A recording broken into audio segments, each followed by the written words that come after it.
अस्सलाम वालेकुम to everyone. आज की इस वीडियो में हम जो सेल ऑर्गेनेलिज डिस्कस करने जा रहे हैं वो है सेंट्रियोल।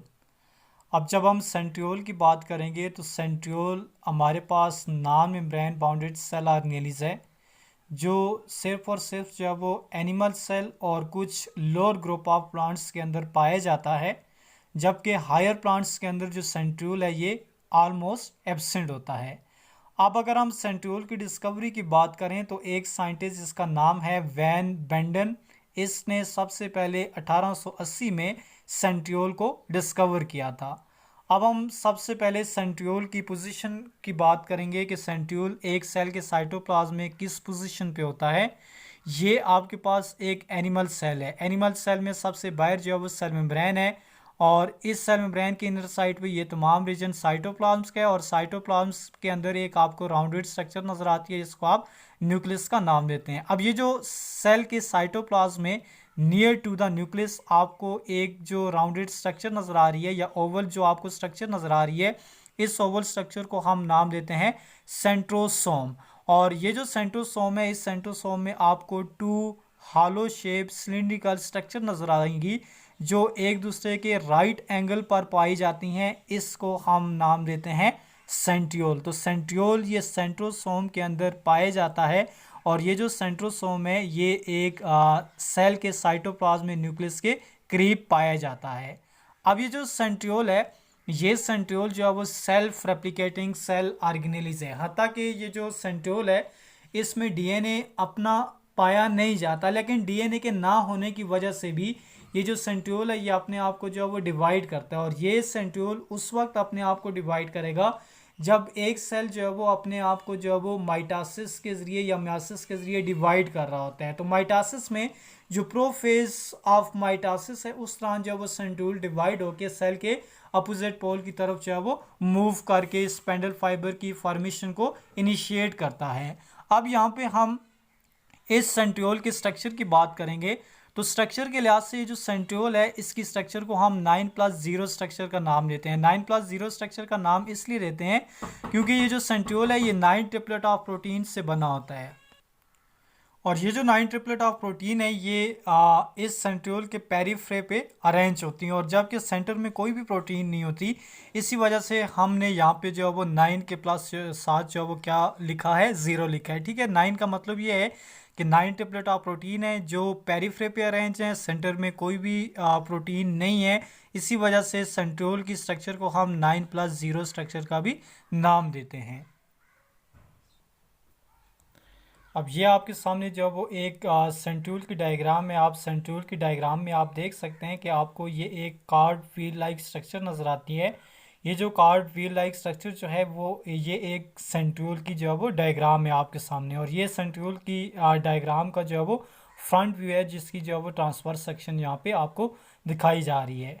अब आप देखें कि मैंने कहा कि ये जो सेंट्रियोल है ये 9 ट्रिपलेट ऑफ प्रोटीन्स के ऊपर जो है वो कंसिस्ट करता है और ये जो 9 ट्रिपलेट ऑफ प्रोटीन है ये पेरीफ्रे पे जो है वो ट्रिपलेट की फॉर्म में जो है वो अरेंज होते हैं। सेंटर में किसी किस्म की कोई भी प्रोटीन नहीं होती।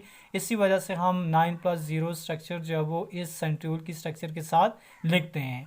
अब ये आपके पास जो है वो 1 ट्रिपलेट ऑफ प्रोटीन है। एक ट्रिपलेट ऑफ प्रोटीन में प्रोटीन की 3 सब यूनिट होगी। ठीक है, एक को इनको हम नाम दे सकते हैं, एक को आप नाम दे दें ए, दूसरे को नाम दे दें बी और तीसरी को नाम दे दें आप सी। ठीक है, 1 ट्रिपलेट ये है प्रोटीन का, दूसरा ये है, तीसरा ये है, चौथा ये है, पांचवा ये है, छठा ये है, सातवां ये है, आठवां ये है और नौवां ट्रिपलेट प्रोटीन का जो है वो ये है। और ये जो प्रोटीन्स की जो यूनिट होती हैं ये ट्यूबुलिन प्रोटीन की होती हैं।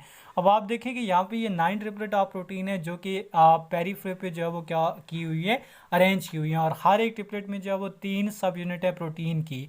एक मैंने आपसे कहा कि एक को आप नाम दे दें ए, दूसरी को आप नाम दें बी, तीसरी को आप नाम दें सी। अब हर एक ट्रिपलेट ऑफ प्रोटीन जो है वो एक दूसरे के साथ सी ए कनेक्शन के जरिए जो है वो अटैच हैं। अब आप देखें ये जो फर्स्ट ट्रिपलेट है इसमें ये जो सब यूनिट सी है ये सेकंड ट्रिपलेट की सब यूनिट ए के साथ जो है वो क्या है, अटैच की हुई है। तो इसको हम कहते हैं सी ए कनेक्शन।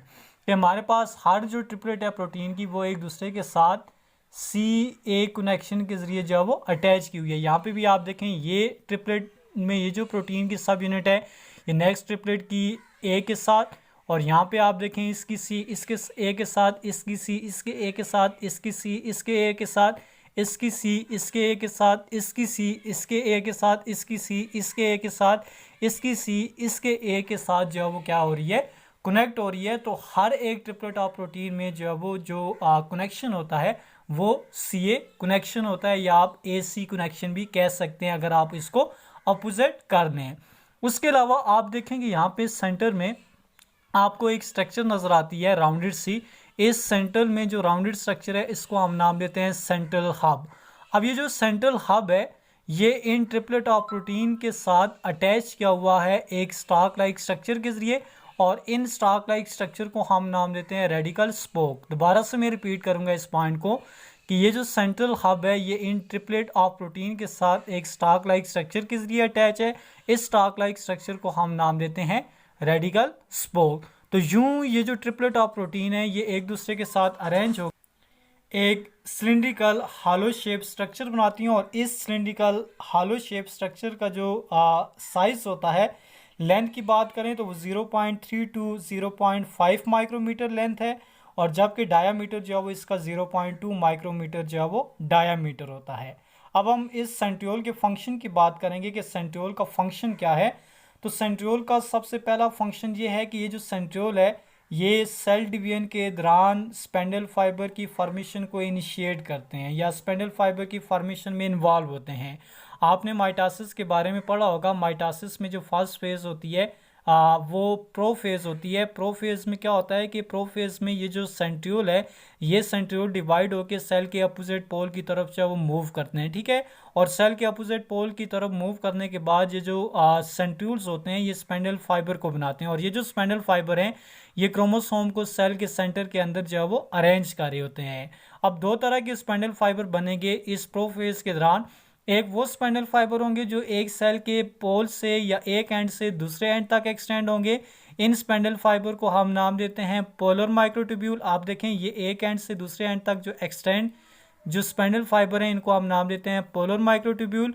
और जबकि वो स्पेंडल फाइबर जो एक सेल के एंड से सेल के सेंटर तक अरेंज हैं इन स्पेंडल फाइबर को हम नाम देते हैं काइनेटोकोर। काइनेटोकोर को हम शॉर्ट स्पेंडल फाइबर भी कहते हैं, और पोलर माइक्रोट्यूब्यूल को हम लॉन्ग स्पेंडल फाइबर का भी नाम देते हैं। और ये जो सेंट्रियोल है इसको सबसे पहले डिवाइडिंग सेल से ही डिस्कवर किया गया था।